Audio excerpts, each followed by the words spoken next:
We gather here today to honor a remarkable group of individuals. To honor a remarkable group of individuals with these Lifetime Achievement Awards. Among these talented colleagues are friends and acquaintances whose work I deeply admire. But it's my distinct pleasure and privilege to introduce somebody who is truly extraordinary, and that's Francesca Bettridge. The two of us are going to start crying. I have to give you a sidebar. My niece asked me to marry her, and I'm known in the family as the crier. And I said, "Are you crazy? I'm never going to get through this." Well, I got my certification, and I did it, and I cried through the whole thing. But they are married. So we'll try and get through this.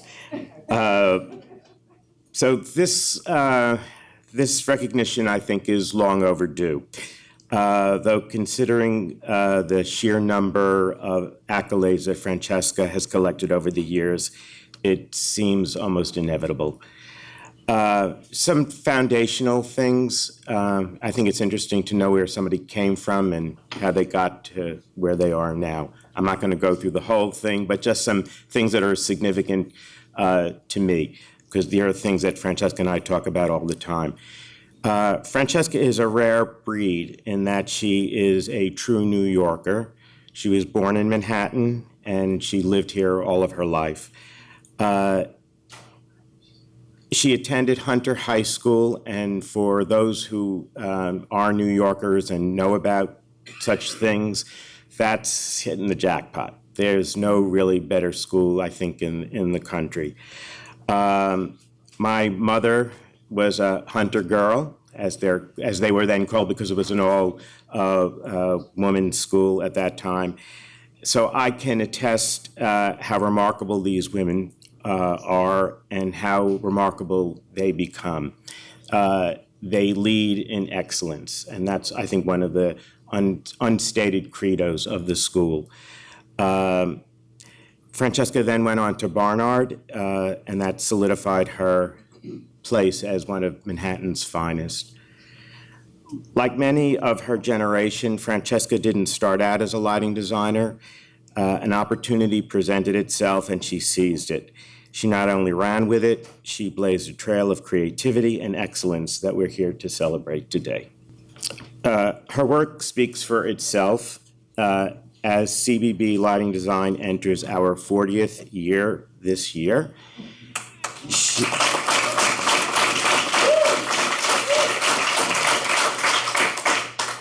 well, that's kind of ironic.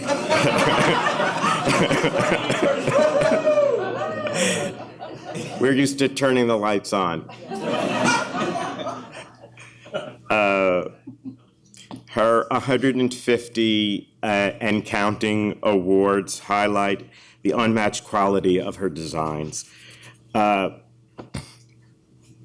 as her business partner and friend, I've had the unique privilege of seeing what goes on with those creations. The discussions with architects and interior designers, the collaboration with staff and suppliers, and yes, the worry of deadlines, the inevitable change orders. Yet Francesca's integrity always shines through. We were both mentored by Carol Klein, who was really one of the first of his generation, one of the first of the generation of lighting designers, and really one of the greatest. So we both learned from him, but Francesca's really great at it. You don't like one idea, no problem. She'll have another and come back with another and another until she finds the perfect solution. Beyond her professional achievement, there's a side of Francesca that isn't visible but deserves to be celebrated tonight.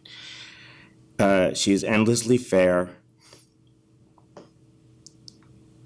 unfailingly generous in giving credit, and deeply collaborative. She goes the extra mile, not just in her projects, but her clients, her team, and everyone fortunate enough to work with her. So tonight we celebrate not only her remarkable body of work, but the extraordinary person behind it. It's my honor to introduce you to my partner and my friend, Francesca Bettridge.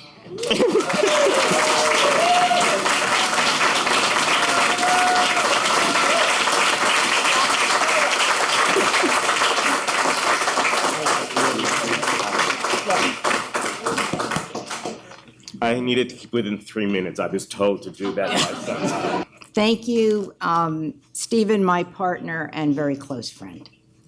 And thank you to the committee for inviting me here tonight and honoring a very long and fortunate career.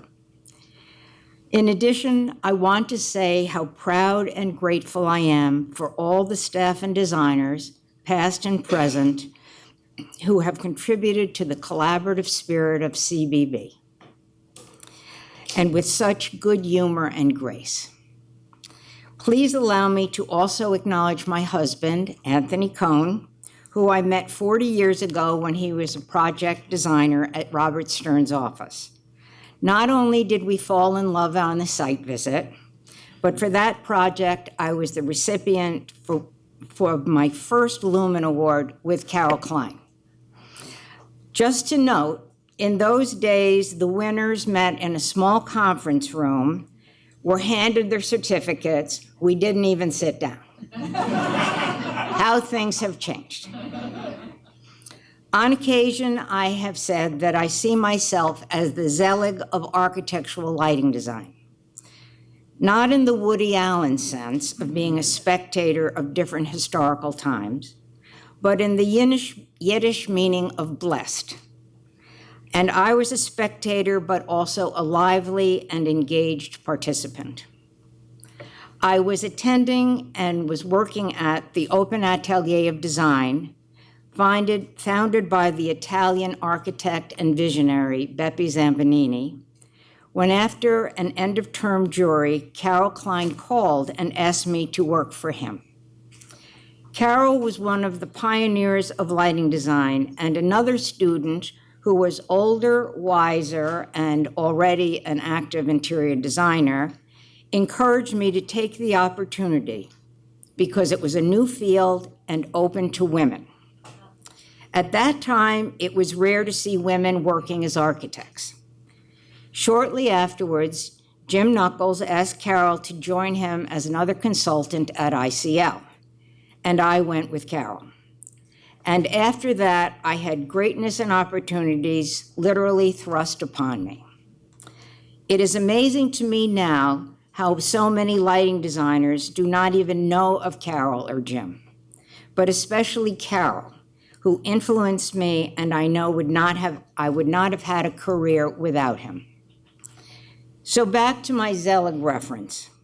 Carol insisted that I immediately join the New York IES and the ILD, and this introduced me to the organizations and the professions that I was now part of.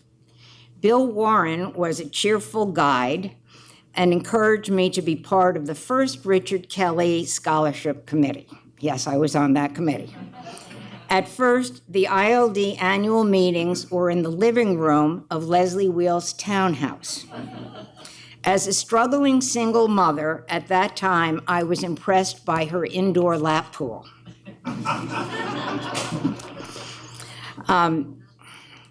Carol loved new technology as I do, and we always tried to incorporate new sources into our designs.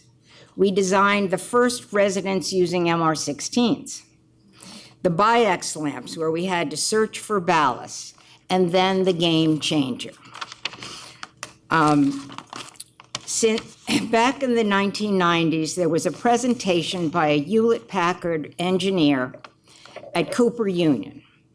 And this was really the turning point for all my work since then. He described the lighting source that was tiny, powerful, and electronic, not the filament base or the promise of master color for HID. In a dark auditorium with what looked like a flashlight, he beamed a red light across the entire room. Afterwards, I went back to the office and I said, I have seen the future of lighting. It's called LED. At that time, we were designing Time Warner Time Warner Center with SOM, Alcus Manfredi, and Raphael Vignoli. And I went to a client meeting. Typical, a very large conference room of about 50 men, and I was the only woman. And I held a long LED strip that I had gotten hold of and said, "Your building is for the 21st century, and this is the light source of the future. We should use it." And they said, "Okay." So, it was quite a learning curve in the years ahead on all the new projects, but we were there. And the blessed part, I have worked with really smart and creative people. Caesar Pelli, always cheerful, wise, and encouraging. When I would present our ideas to him, he would sometimes say, "Thank you, Francesca. I would not have thought of this. Not for this project, but thank you very much for showing it to me." With his office, I worked on some of my favorite projects, all performing arts centers. Overture, Hancher, Segerstrom, Eccles, to name a few. And the joy and pride when we celebrated with Caesar and his colleagues at the openings. Beautiful projects for the public to enjoy. Another great designer and personality that I think of and miss is Hugh Hardy. He would always greet us with a "Happy Tuesday," no matter what day it was, and was kind, funny, and unique. His design process was somewhat elliptical. I remember one time, after many schemes that finally landed back on the original scheme, I said, "Hugh, I think a Vulcan mind meld would help me at this point." And we both laughed. The first big tower I worked on with Caesar Pelli Architects in 1984 or 5 was Nations Bank in Charlotte, now called Bank of America. It was a really challenging and fabulous project with a complicated and beautiful crown where we used large-scale models and tiny little light sources to work out the night imagery. Afterwards, the design principals, Tehran Duda and Jeff Payne, moved to Durham, North Carolina, and have been just about my favorite architects, not including my husband. Tehran always insisted that a tower should not be a disembodied top, but the lighting should pull up and connect the base, the body, and the crown. Every project with them is a lighting challenge. From commercial towers, wellness centers, academic and research buildings, and tiny jewels like the quiet room in the Duke Cancer Center. In New York City, I can look at the skyline and appreciate that I have been the principal on some important landmarks.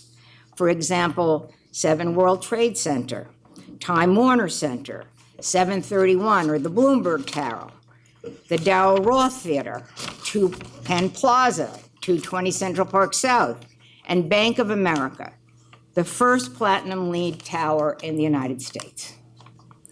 Starting with Carol and continuing with Stephen, Michael Hennes, and many talented designers at CBB, we have amassed a portfolio that includes every building type that I could have hoped for.